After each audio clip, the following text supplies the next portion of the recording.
சட்டமன்ற தேர்தலில் மாபெரும் வரலாற்று வெற்றியை தமிழ்நாடு பார்க்கப் போகிறது என திண்டுக்கல் தொகுதி திமுக வேட்பாளர் ஐ.பி. செந்தில்குமார் தெரிவித்துள்ளார்.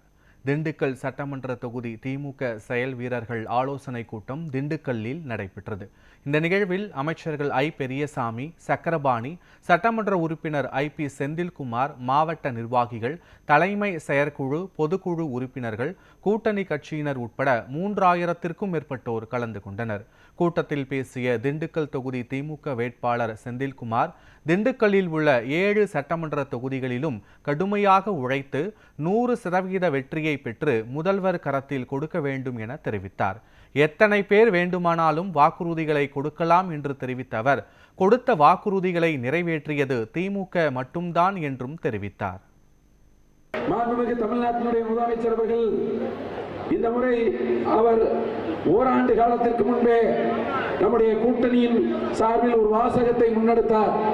அந்த வாசகம் 200 வெல்வோம் படைப்போம் வரலாறு என்று சொன்னார்.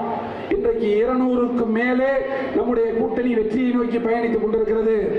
எழுதி கொள்ளுங்கள், ஒரு மாபெரும் வரலாற்று வெற்றியை 2026 தேர்தலில் தமிழ்நாடு பார்க்க போகிறது. அது நம்முடைய தலைவர் தளபதி தலைமையில் தமிழ்நாட்டில் நிகழப் போகிறது. அது தமிழ்நாட்டில் நிகழ்கிற பொழுது திண்டுக்கல்லில் இங்க இருக்கிற 7 சட்டமன்ற தொகுதிகளையும் நம்முடைய ஐயா ஐ.பி.ஆர். அவர்கள் தலைமையில் நாம் கடுமையாக உழைத்து வென்று 100% வெற்றியை மாண்புமிகு முதலமைச்சர் அவர்களுடைய களத்திலே கொண்டு போய் கொடுக்க நாம் உழைக்க இருக்கின்றோம்.